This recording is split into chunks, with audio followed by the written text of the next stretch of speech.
Welcome to Voices from the Bench, a dental laboratory podcast. Send us an email at info@voicesfromthebench.com and follow us on Facebook and Instagram. Greetings and welcome to episode 276 of Voices from the Bench. My name is Elvis. And my name is Barbara. What's up? Barb, I do believe this might be the first time you're recording not from Florida? I am in Oregon. Not only am I in Oregon, but I am in God's country, and I absolutely love it out here. Yes, that's where I'm recording. Yeah, I do believe I text you earlier, say, hey, you got some time today? And you're like, dude, it's like 6:30 in the morning.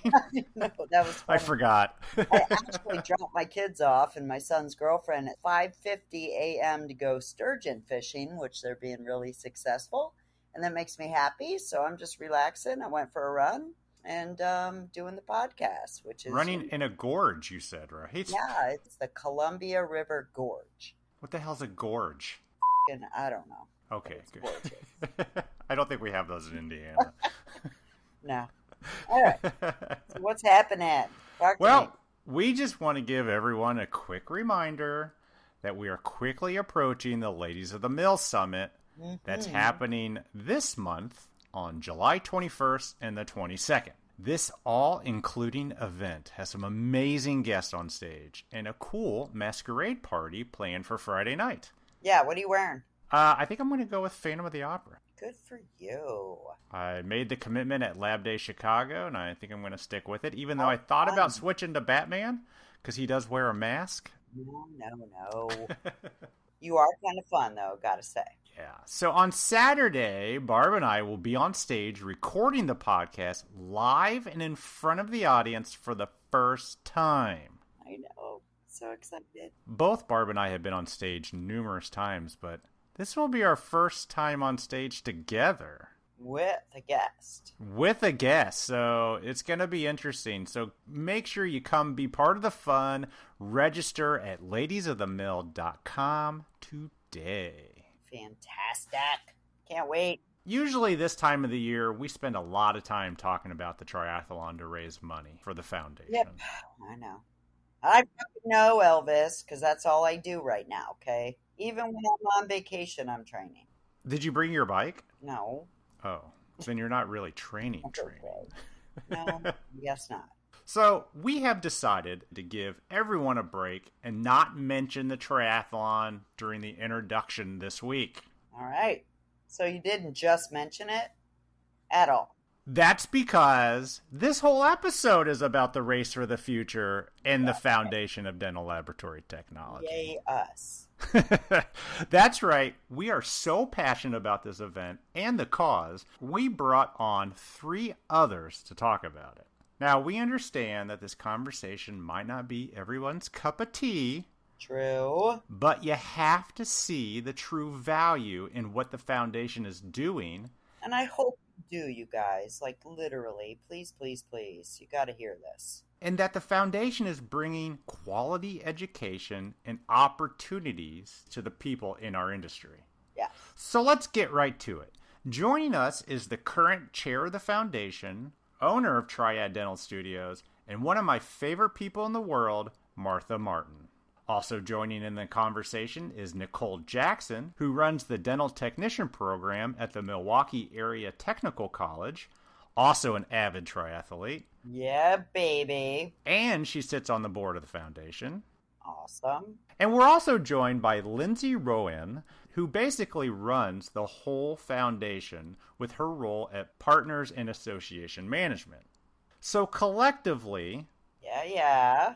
and with 4 past participants on the recording, we're going to break down the triathlon, how you can donate, and where the money goes to help the industry. And remember that 100% of the money goes right back to it. It really does. I'm just so thrilled and honored to be a part of it. As am I. So join us as we chat with Martha Martin, Nicole Jackson, and Lindsey Rowan. And Barbara. And Barbara. And Elvis. Did you know that Ivoclar has a whole new generation of lab scanners? The new Progress Scan PS3 and PS5 provide true-to-detail, high-resolution, and accurate scans for coordinated digital workflows that are precise, fast, and of course, always accurate. The PS3 and PS5 are powered by the popular and intuitive Dental CAD software from Exocad. Whether you're looking for your first scanner, to upgrade, or add to your existing scanners, the Progress Scan may be the one for you. So customize your digital journey. Reach out to your friendly Ivoclar sales representative to select a scanner that matches the needs of your lab. Do it today. let them know you heard about it on the podcast, as we always appreciate your support. Ivoclar.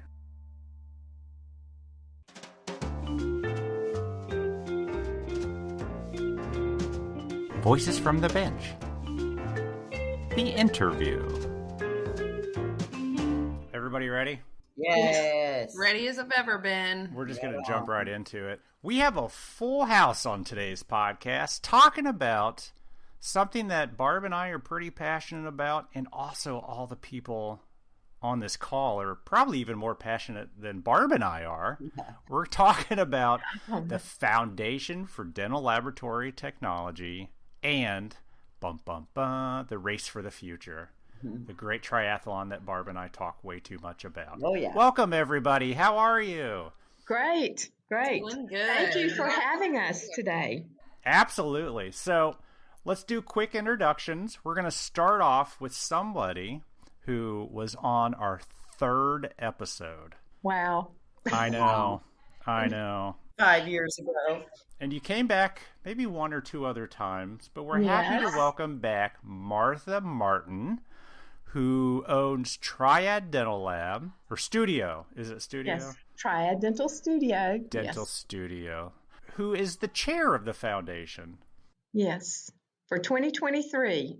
And I'm so excited and honored as well. So Nice. So also joining us is Nicole Jackson, who was on not too long ago, maybe about a year, I think. Yep. From the Milwaukee School for Dental Technology. How are you? Yep. Milwaukee Area Technical College. Glad to be here and excited to have this conversation today. Yes. And your role with the foundation is treasurer? I'm on the executive committee right now, and then supporting like the financials area. Nice. And also an avid triathlete. Absolutely. That's right. And then behind the scenes, running the whole show. yes. Yeah. I wouldn't say that. We all know what you really do now. Come on. We do. Yes. And I'm delaying because I can't remember if your last name is Rowan or Rodin.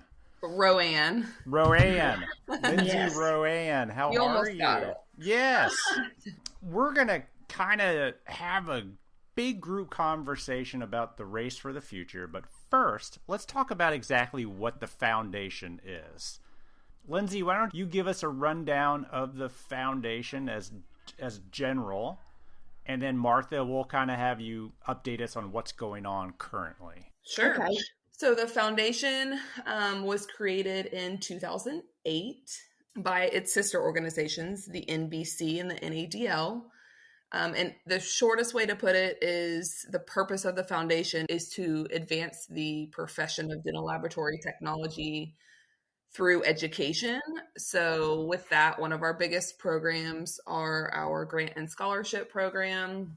We also provide education through various means on our website, webinars, that kind of thing. And we are a 501c3 charitable organization, meaning everything that we do is funded solely through donors. So what does that mean? You're not selling anything? It means every grant, every scholarship that we are able to provide comes from those who support our industry.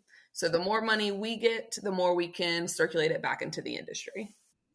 Beautiful. So I'll date myself. So 2008, I was sitting at the Vegas Vision 21 meeting with my father at the time. And that was the very first announcement that you guys had made to all of us sitting in the crowd, was that you were creating the Foundation for Dental Laboratory Technology. And I knew at that very minute, and this was a long time ago, that I wanted to be involved with it, because I was just so impressed that we were creating that for our industry as a way for us to give back and educate. And so, God, how long ago was that? So that was what, 13 years ago? 14 years ago? I can't do math. Yeah, I can't either. But Well, you haven't left us since, so yeah, we're and look very at how far appreciative of we've that. come. Yeah, so I just always loved it. I was always super surprised and excited, and just the whole deal was just amazing to me. So what sparked the creation of it? I mean, what happened that made everyone say, I think we need to have a whole separate organization? I don't know the answer to that. Well, since Barb already dated herself, she might be the best one to answer that question. And all I remember was talking to Ricky and Bennett at the time, and they just felt like there needed to be an outlet for us, as a community and an organization, to be able to give back, especially to people that were wanting to become CDTs and wanting higher education. And they felt like that was our purpose and our mission, being the NADL at the time, to form that sort of organization for our industry. That's a short answer. I could totally be wrong, but that's kind of what I remember anyways. We'll believe you. It sounds good. And unless Bennett listens to this, he's like, hell no, that's wrong. He can phone in later. We'll have call-in guests that he can correct all of us. So Martha, when you heard about the foundation, what drew you to participate? Well, I love this industry, and obviously I was brought into the industry by my late husband, Matt, and attended many, many meetings since the year. Actually, my first meeting was in 1999, and I went to the Visions meeting. I joined him there and just fell in love with it. And obviously, being with Matt and watching him through the years, and how much he loved education, learning, and was just constantly seeking out new ideas, new ways of doing things. And you can't be present in that situation and not, embrace it. And then when I found out about the foundation, I thought, well, this is a really good way to be involved. And we wanted to give back. Matt and I both did. And what a perfect avenue for me to get involved. He was so busy with everything here at the lab, but it was something that I could do to help with. So here I am. And I think I've been part of the board since maybe 2018. Is that right, Lindsey? 5 years? I also can't math. But I do know that, unfortunately, we have to give you the boot at the end of this year. Oh, no. It is what it is. Wait a minute. What? Yeah. What? Yes. But hopefully we've got new people sliding in to help take my place, and then I can help support them. How about that? Yeah. That's the plan. So, Martha, I was talking to you at the last meeting. So you've got a goal for this race for the future, and it is so many teams. Can you tell everybody listening how many teams your goal is this year? My goal was to have 10 teams. Wow. So, okay, which is 30. So each doing like one segment of the race, right? So about 30 people? Yes, but now I know there's one person who runs all, or who participates in all legs of the race. Let's just put it that way. Arms, legs.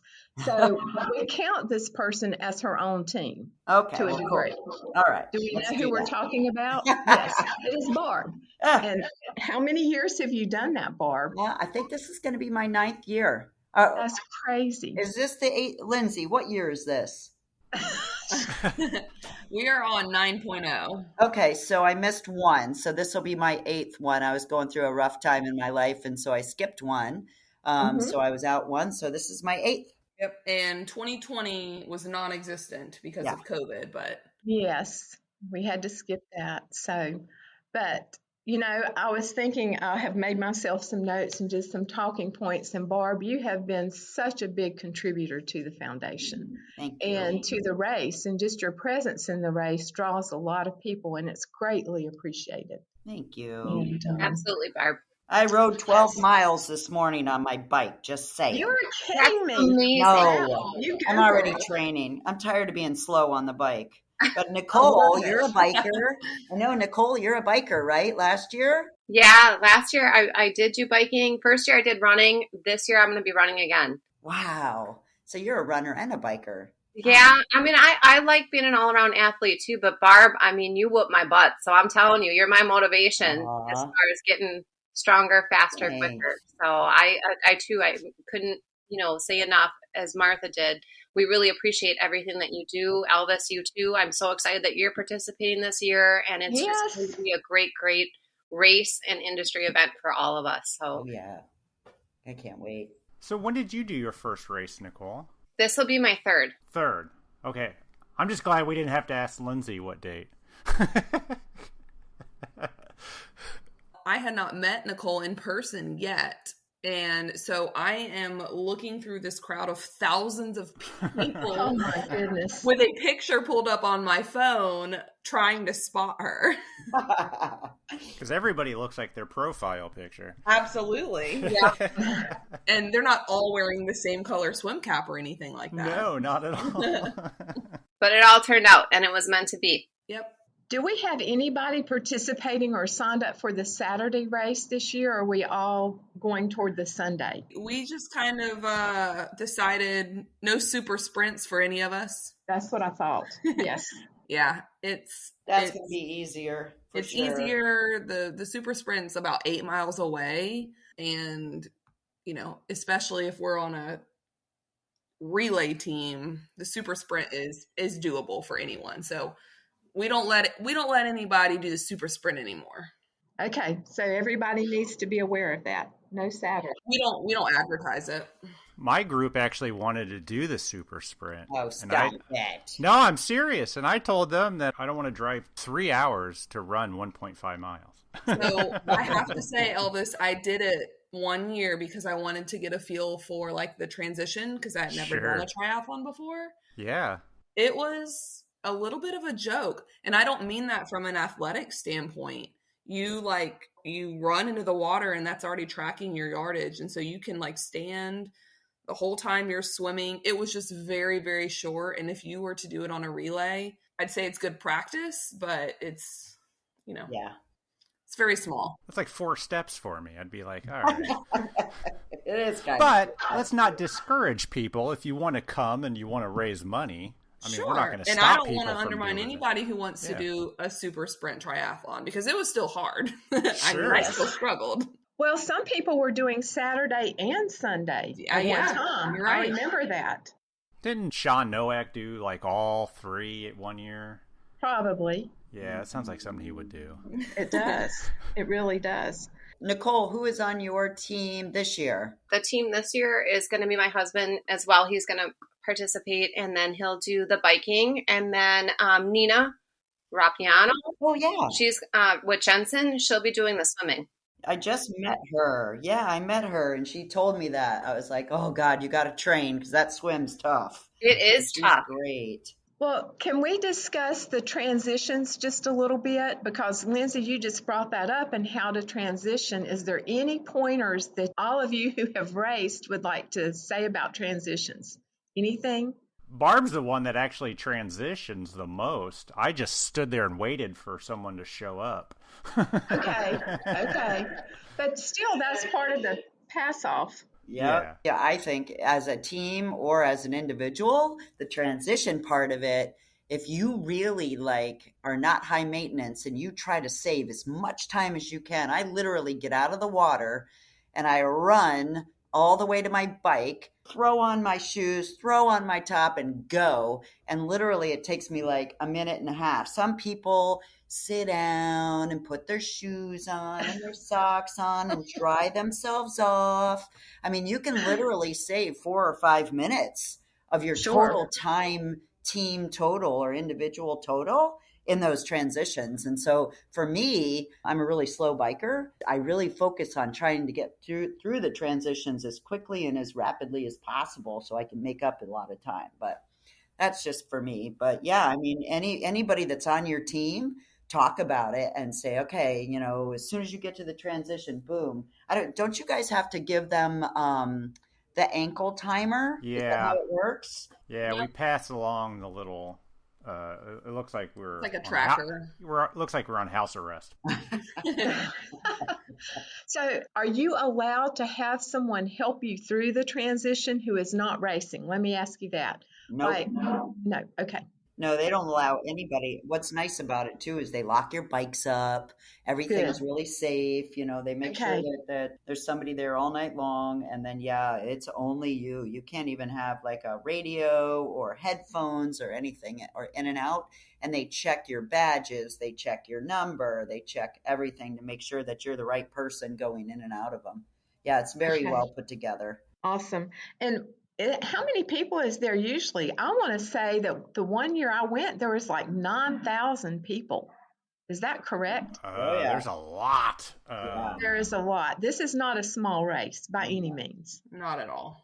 I mean, it's more organized. Like last year was really good, the way that they had everything set up. Everybody's there to support each other. You know, when you're on a team-based flow, it's kind of like everybody works together to make sure that you're comfortable. You're in the transition area waiting for the person to come out from whatever stint of the race and pass the tracker on to you. And I would say too, and I'm sure everybody agrees, like there's all type of athletic levels. I mean, it's really basically what you want to do to push yourself. I mean, the goal is to just complete whatever portion you're in, of course, but I mean, I've seen anything and everything. People doing backstrokes in the water, you know, I mean, people running with like full costume gear on, you know, for the running portion. Like they're just kind of like, again, it's just that camaraderie of participating in it, and that all are welcome and everyone will be supported throughout that process. So if there's any questions at any point in time, I know, you know, for anybody that might be considering racing or, you know, coming back and racing again, that we're all here to help. So if there's any questions, you know, definitely reach out to any of us and we'll provide whatever feedback we can to support and help you in that. Sure. Yeah, and one thing I'll say to that too is keep in mind, if you know Barb, Barb is there to win. So Never. you don't have to run from the water to the bike transition because it is like a 500-yard Yeah. distance to get to the transition area. You can absolutely leisurely walk and catch your breath through that. I think that's something that deters some people from participating in the triathlon, is they think they're not fast enough or they haven't trained or that kind of thing. I mean, like Nicole said, you can backstroke the whole way through the swim, and they have buoys that you can hold on to on the way. You can walk, again, from transition into the bike. If your team is just there to support the foundation, then by all means, completion is the number one goal. And then just, of course, raising funds for the purpose. Right. And that's a really well said too, Lindsay, and Nicole Yes. also, is that I remember the very first year that I did it, I was on a relay, and I remember looking at all the different people, different sizes, different lengths, short, tall, Ages. and they were just all out there, just, you know, doing personal things for either themselves or raising money or doing something. And it was such an emotional experience to see all of those people just out there, just going for it. Good, bad, or indifferent. You know, they were just out there and they were just doing their first triathlon or their 10th or whatever. But yeah, it's all shapes and sizes, all fitness levels, and definitely a lot of support. That's for sure. Yeah, and then when you cross the finish line, it doesn't matter who you are, everybody's cheering. Yep. Yes. Oh yeah. Yes. And one thing, Barb, you just said it's emotional. It is. And to see the teams from our industry together and knowing that people are out there participating for the foundation, it's very emotional for me. Yep. It is so heartwarming. It feels it's awesome. And no, I am not a racer, but this is what I do. Cowbell, cowbell. Cowbell Oh, yeah. is here. When you come by and I'm out there, you're going to get the cowbell. Yep. The first cowbell on the podcast. Thank you. Love it. You're welcome. Someone had to do it. That's right. So let's say someone's listening and they're interested. Hey, I got two friends. I want to do it, but I'm a little intimidated. What's the sign-up process like? And then what's it like leading up to those races? Because When I went that first time, it was daunting going to this thing. Yes. Sign up online. I want to say it's a couple $100, isn't it? Yeah. You get your team, you get a hotel room, which is Chicago, so there's plenty of hotel rooms around. But the day before the race, is that when everything starts? Isn't that registration day, on-site registration? So they have packet pickup and stuff. Yes. I think it's the 2 days prior. And it is important to note too, if you're on a relay, which again, most are at this point, Barb is the only one that we know of that's participating individually in all 3 legs of the triathlon. But at least one person from your team will have to pick up your packet, which has your tracker in it, your numbers, that kind of thing, your swim cap, that will have all of that information. And you will have to do that prior to the race.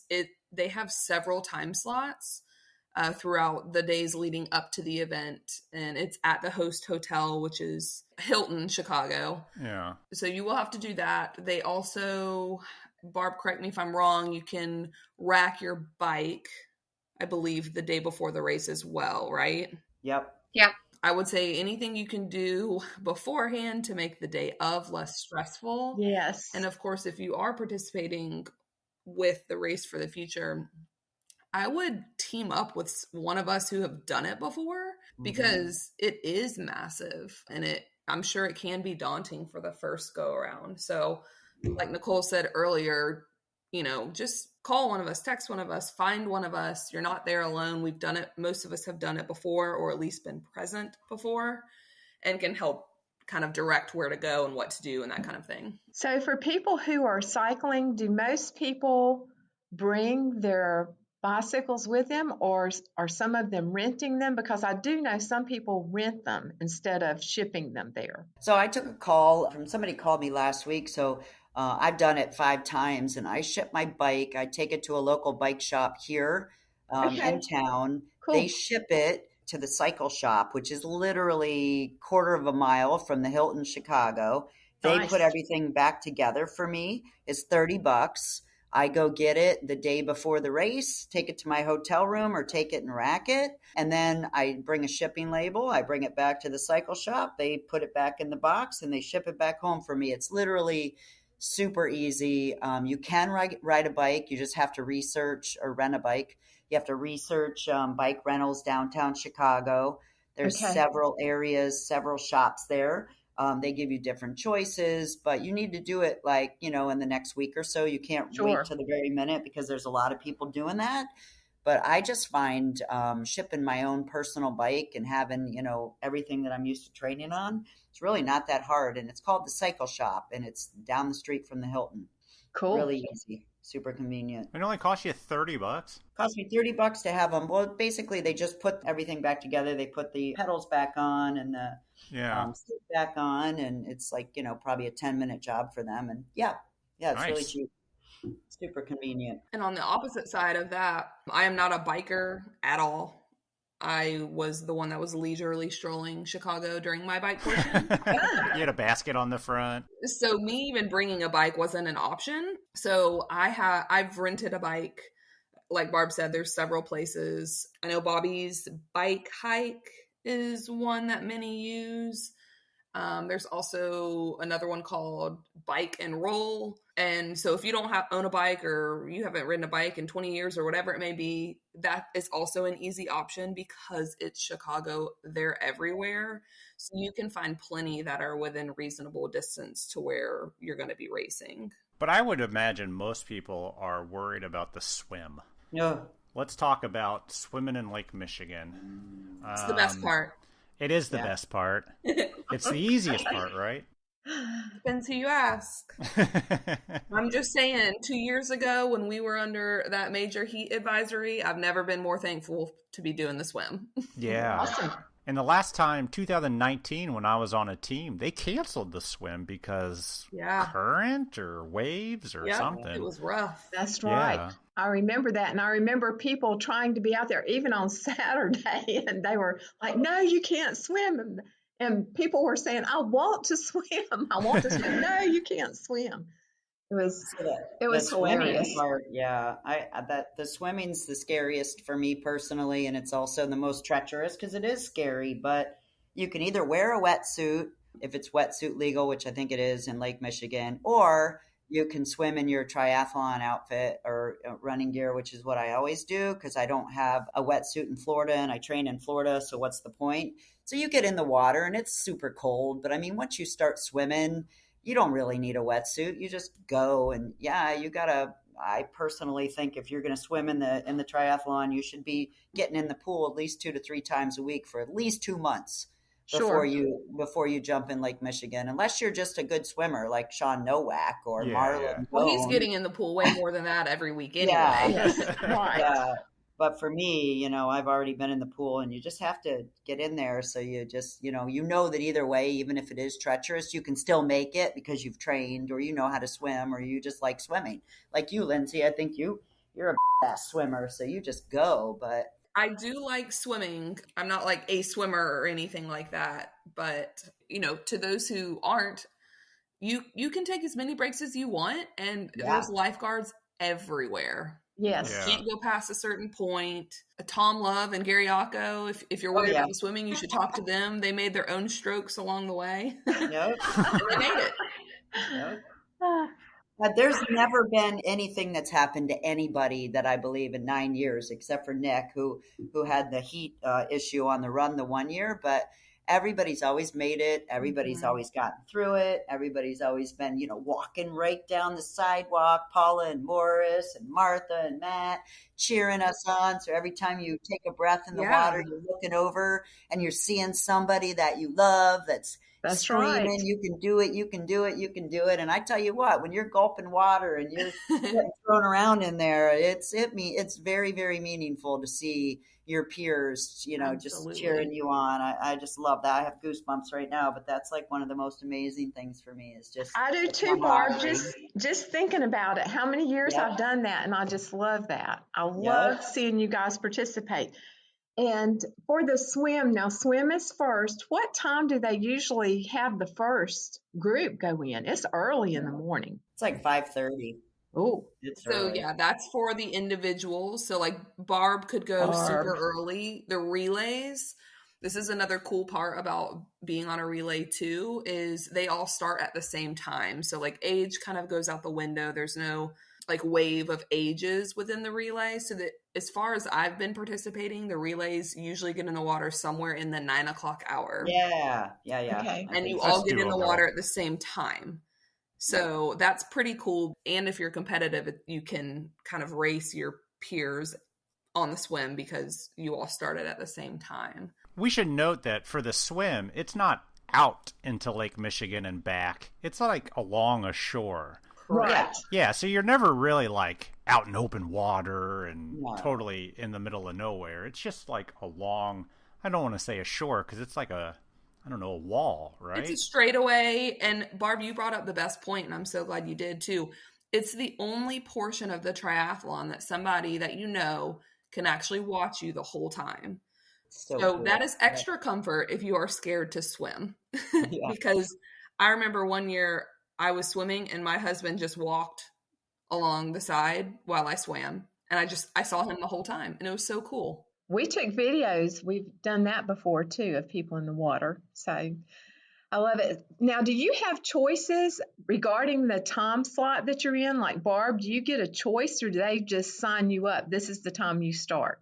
It's per age. So it's whatever age group you're in, you've got a different hat. So if I'm in your 50s to 55, I've got a blue hat. So they put everybody in that and they let you know, okay, and that's what's good about going the day before. Because when you go to the expo, you get everything you need to know. What time do you start? Where's the map of the run? Where's the map of the swim? Where's the map of the bike? And then you see exactly what time you start. And then they have these nice little people holding up these big giant numbers of rows. And then you just find your number and you go in and then you just kind of walk till you go. It's really, really well organized. Yeah, there's a great video that you're required to watch that a guy, moderates, who's been doing it. I think he talked about he's been doing it for, 20 years. But it really gives you a lowdown of what you need, where you need to be, when, and what you can expect. Awesome. That's great information. Yep, and that's available Friday and Saturday. Okay. So, and I know also Saturday we're planning a pre-race dinner. Is that the right term for it, Lindsay? Would I call it the pre-race dinner or just a dinner for the participants? Pre-race dinner Saturday evening. We don't know the exact details, but for the participants, the people who are there, we're going to have a dinner, and it is always so much fun. Yeah, we usually do pizza like Gino's East or something so that all the racers can kind of load up on carbs. Carb up. Beer, whatever you want. Yes. Beer. So yeah, as soon as we have all of those time and exact location information available, we'll let everybody know. But yes, absolutely. Yes. And another thing I wanted to talk about, so for the racers, there's different ways you can raise money for support for the foundation. So for the participants, and I know, Barb, you have done various different things over the years, and it's just amazing what you have come up with. But I know there's been a bake sale, and has there been luncheons too, possibly? Oh yeah, we did a taco lunch last year. That's what I thought. Brownies, cookies.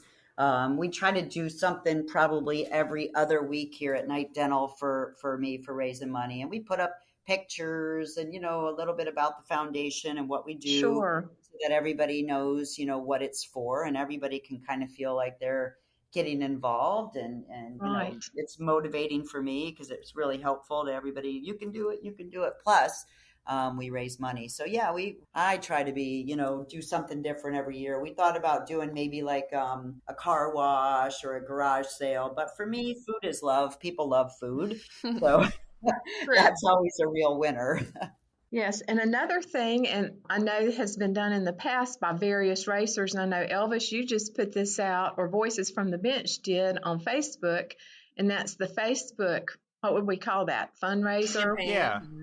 Yeah, we created our group, Matt Williamson and Bobby Kenny, started a Facebook donation. Is that what it's called?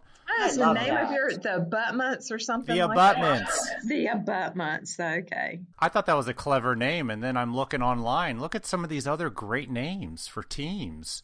Curve of Speed. That's great. That is great.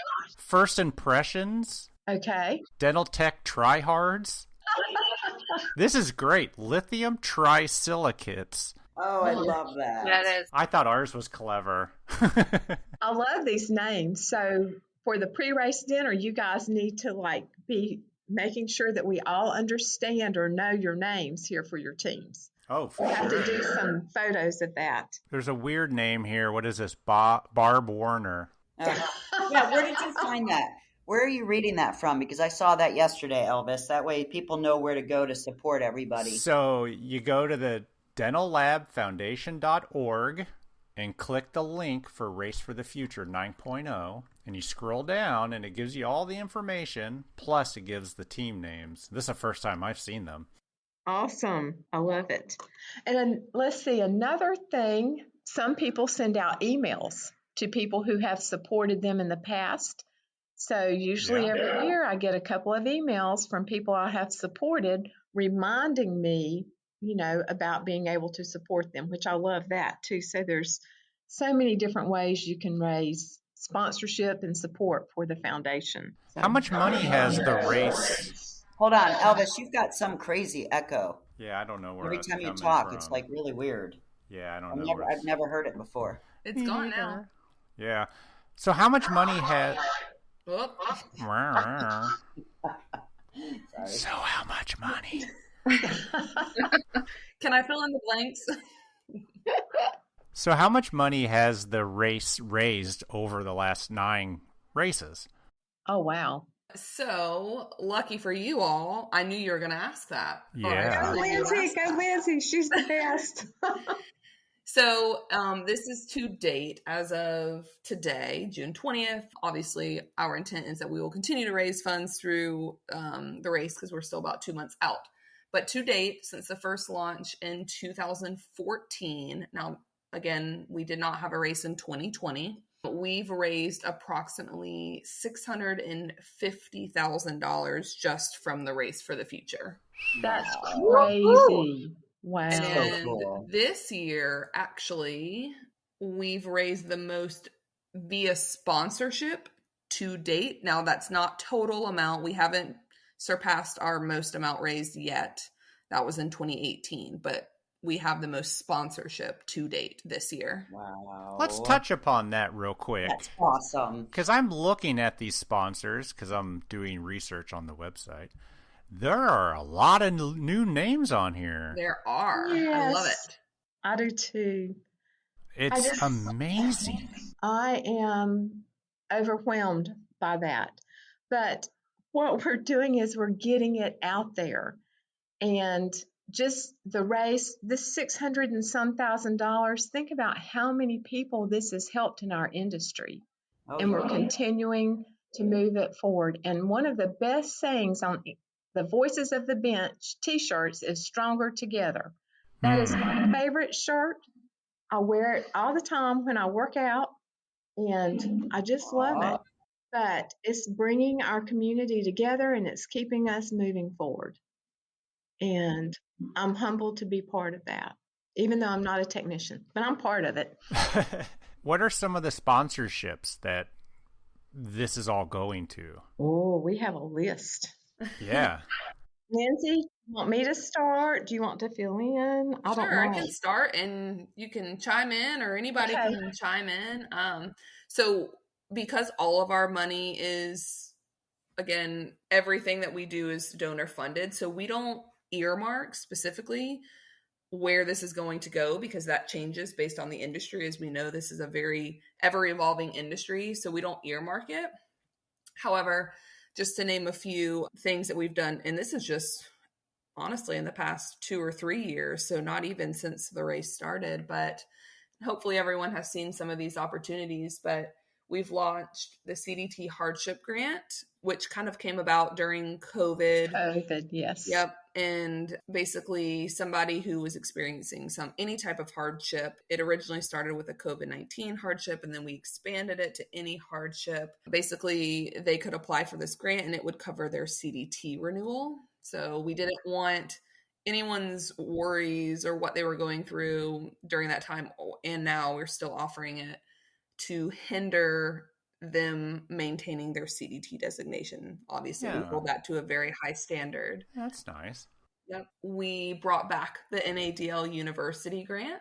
That I'm grant was so excited. Yep, that grant was previously being funded by a strategic partner. Now we brought it back based off of money that we've received strictly from foundation donors. So that's no longer partnered with anyone. That's just foundation donors.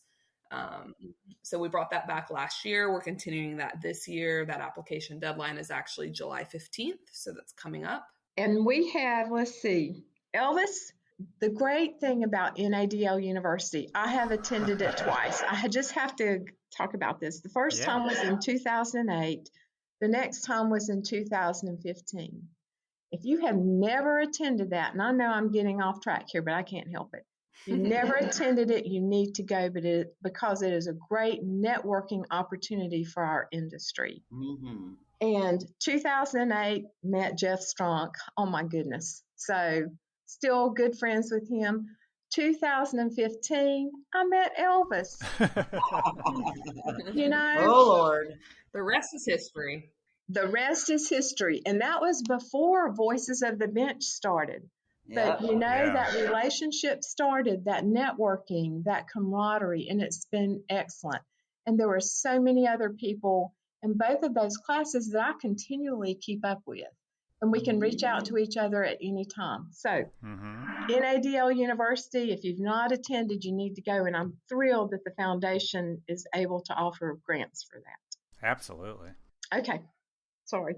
Couldn't help it. That's great.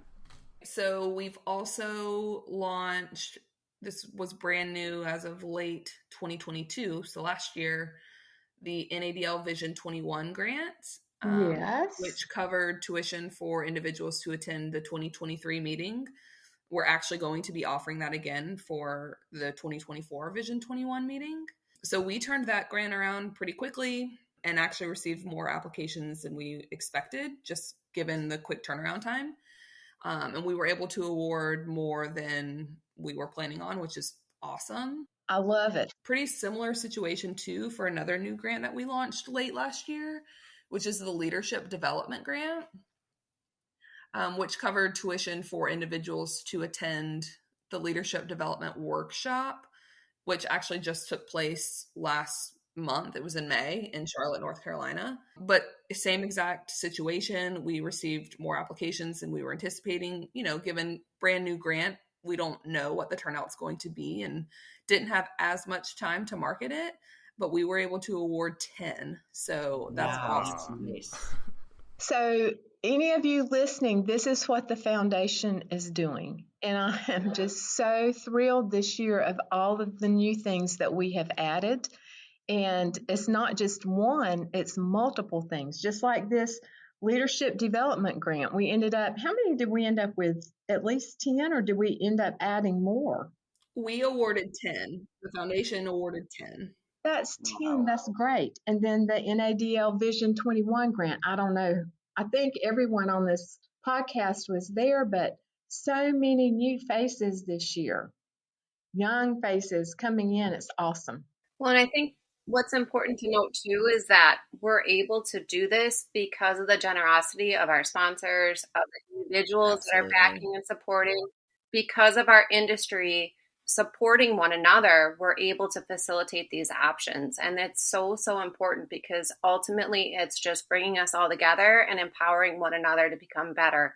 And really just, again, it's amazing to see the full picture of this, through personal experiences and hearing feedback from others. A lot of the feedback is being shared like on the social media sites, and we're trying to, again, just facilitate that so that people see what a difference, you are making, and we're so appreciative. I noticed a few of these grants and scholarships are directly from companies. Is that an option for companies if they want to get involved to sponsor a scholarship? We take each of those situations on a case-by-case basis. Mm-hmm. So there's no straightforward answer to that. We do have some strategic partners, as you're looking at, but so that the listeners are aware, with Spear Education, PTC. We've done Poise in the past. So I wouldn't throw anything off the table. That's just an individual conversation that we would have should they come forward with an opportunity. And one thing as well this year, we've increased the amount of CDT Pillar scholarships as well as RG Pillar scholarships. And I think those are awesome too, because I love seeing certification. Keep the certification going. And more people. It's awesome. What does that mean, pillar? Pillar for registered graduates of dental schools. So we have the CDT Pillar Scholarship and the RG Pillar Scholarship. We offer them both twice a year. CDT, the intent is to pay for the 3 examinations that make up the CDT exam process. The RG Pillar Scholarship pays for the RG examination, which is one would take after or within 1 year of graduating from a dental laboratory technology program. So they're 2 separate grants. And yes, we received more applications for both this past spring than we have to date. That's awesome. Yeah. What do you think the difference is? Do you think that your social media and all of the marketing that you're doing to try to get these grants out to our industry and the public and let them know? Because, you're definitely, all I keep hearing you guys say is that we had more applications than we ever thought we would. What do you think the difference is? Yeah, I at least like to think that a lot of it has to do with word of mouth. So people, like everyone on this call right now, obviously has known about the foundation for a long time. I definitely think some of it has to do with marketing, allocated more funds into marketing than we have in the past. Definitely an increased uptick on social media. And we're also working really hard with NADL and NBC. Again, we are sister organizations kind of with, our own individual purposes. But all 3 organizations have noticed, just the confusion amongst the industry of who does what. And so the 3 organizations have been working together as a team to try to make everybody understand we are one, and getting all of the boards involved. We're getting ready to combine our social media pages just to kind of eliminate some of the industry confusion, and we're all just supporting each other. So, I mean, word of mouth, social media, print advertising, I think it's all kind of coming into play into one. I love it. And all of the sponsors that we have for the race, obviously, that gets the word out too. Because if it's individual laboratories, well, their staff is aware that they're sponsoring the foundation. A lot of our vendors, I think, we've got more than ever, just like Elvis noted, and that's giving us a big influx as well. But that's what it's all about, to bring that money in and give it back out. Let's keep it going. And I can tell you just from, Martha's obviously involved in the foundation. She's our current chair. And we always have applicants from Triad for various grants and scholarships. So to me, that shows that Martha, in her current position and involvement within the industry, is passing that information along. Yes, definitely. Awesome. I know I've recommended to a lot of people, check out the foundation if they've mentioned that they want to get their CDT, but they can't afford it. Or, right. Or they might say, the NADL University, that sounds interesting. I was like, just go on there and fill out. I mean, it's not like they're asking for blood. You just fill it out. It's a no-brainer to me. Yeah, and if you get it, great. If not, you can still go. Yeah, you can still do it yourself. Apply again next year. Yeah. It's not hard. So there's one other thing when we're talking about the grants and scholarships. Also this year, we have added some travel expenses to some of these as well, which is huge. It's not just for the business, like the business enterprise education grant. Well, now we have travel expenses included in that. It's not just for the actual tuition. We're going to help you with your travel expenses up to a certain amount. And that's huge as well, because a lot of times people can get that. Well, then they can't afford the flight or they can't afford the hotel room. Let's do this. That's true. Good call. Traveling expenses is pretty high right now, so it's actually a perfect time to offer that. And what I love about the foundation, obviously this, people know that there's a board involved in the background, but you guys have got, every time you meet, it seems like you're talking about what are the needs of our industry, just like the travel expenses. Hey, we've got this grant, but what if we were to add this to it? And, what else can we give out to our industry in terms of a grant that'll help promote it? It just seems like you guys, the board is like super inclined and understands everything that we need, because you just keep coming up with more and more and more. And we're always open for ideas too. If someone... We try to think of a lot of different things, but give me ideas. I like it. But we just got to keep it going toward education. Yeah.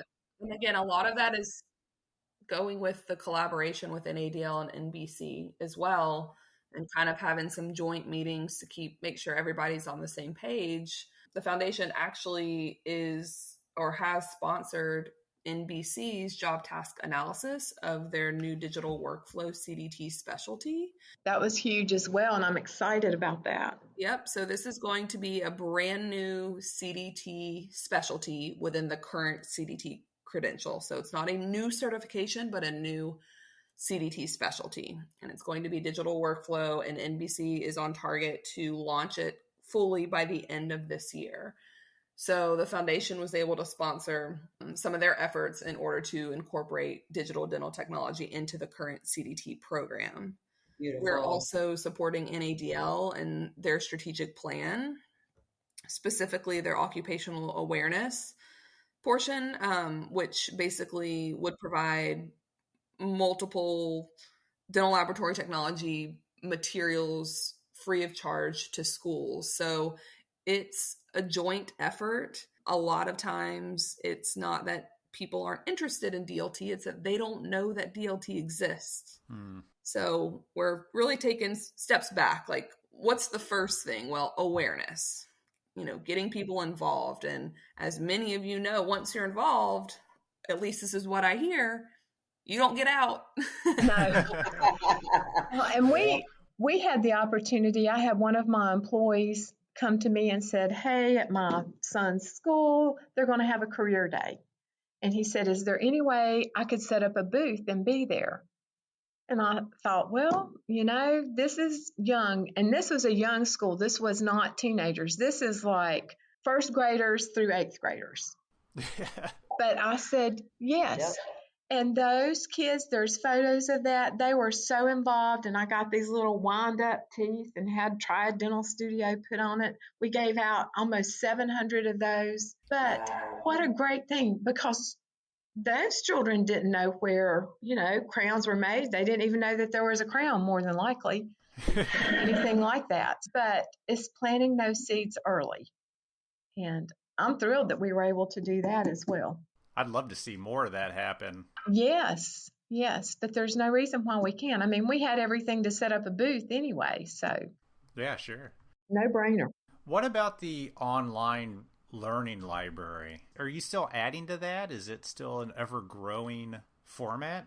Yep, I would say it's a slow growth, but we do house currently about 100 online courses free of charge. So we opened them up to be free of charge during COVID, and the foundation board made the decision to keep it free of charge.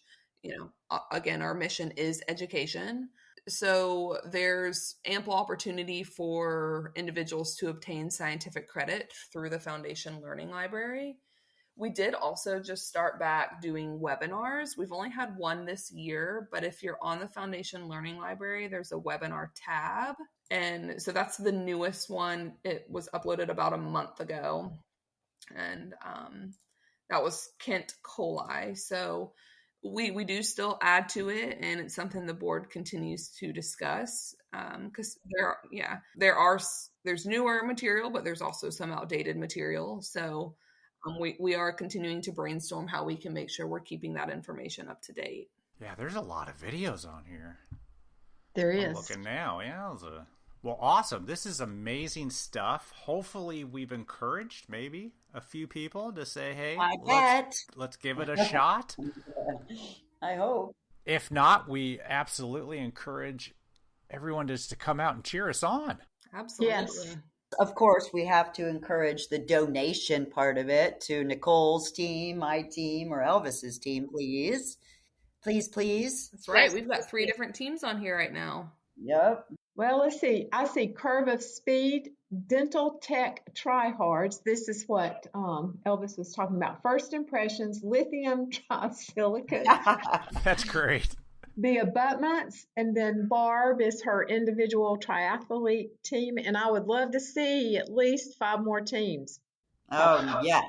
Yeah, and it's not too late. It's not too late. If you're thinking about it, contact one of us, and we can get you hooked up here. And also go to the dentallabfoundation.org. You can look that up. And it's right here on like the landing page. It talks about it. The Race for the Future 9.0. And it is the Chicago Triathlon. So you can always go to chicagotriathlon.com to get all the information. I mean, it's not like the foundation's doing a race. We're participating in a race that's already happening. So check that all out. And really, we'd love to see everybody there. And even if you can't, give us money. Right. And before we close, I just want to thank Voices from the Bench. You guys have been a great supporter of the foundation in so many ways, and truly, truly appreciated. Barb, what all you have done over the years, that's greatly appreciated as well. Thank you. Agreed. You have been a model for a lot of people through this industry, and honored to know you. And thank you. Thanks, Marla. We feel the same way about you guys. Thank you very much. Absolutely. And maybe someday there'll be the Voices from the Bench grant. Oh, damn. He just threw that down. Voices from the Bench grant. I like it. That sounds good. Oh, I got the cowbell. I can't help it. I'm putting the cowbell up until August, okay? Yeah. Put it away. Put it away, but it will be there. Awesome. Thank you. Well, thank you, everybody. Can't wait to see everybody, and let's do this. Okay, awesome. Sounds good. I'm looking forward to it. It's going to be awesome. Great. Thanks, everybody. Thank you. Thank you. Bye. my God, I am even more excited for this race after listening to that recording. Thank you, Martha, Nicole, and Lindsey, for coming on our podcast to talk about something you guys know I and Elvis are passionate about. But really, honestly, thank you all for the hard work going into getting the word out, raising the money, and making sure that it goes to so many great people. One website does it all. Go to dentallabfoundation.org. Here you can click the Donate Now button, select Race for the Future, and enter the name for your favorite team or racer. And remember, you can always type in Voices from the Bench, and they will split it between my friend Elvis. What's your race name? The Abutments. The Abutments. And I. 70-30, of course. Wait a minute. 70-30? Well, that's 70 30 me. Is that what I'm thinking? No, I'm just kidding. It's a 50-50, nice, even, friendly split. But at the same website, we also encourage you guys, and I'm sincere about this, to check out their large list of grants and scholarships. They are easy to fill out, and you never know. You can get your CDT test paid for, mission to NADL University, and a lot of other great things. And who knows, maybe someday we can get the Voices from the Bench grant, which I believe, Elvis, you brought that up. That's not a bad idea. And to be honest with you, collectively, we've done a pretty good part. And raising some money? Yeah, we have. That was a little bit of a I'm on vacation cluelessness. All right, go ahead. All right, everybody, that's all we got for you, and we will talk to you next week. Have a great week. Enjoy the rest of your vacation. Thank you. Bye. Yeah.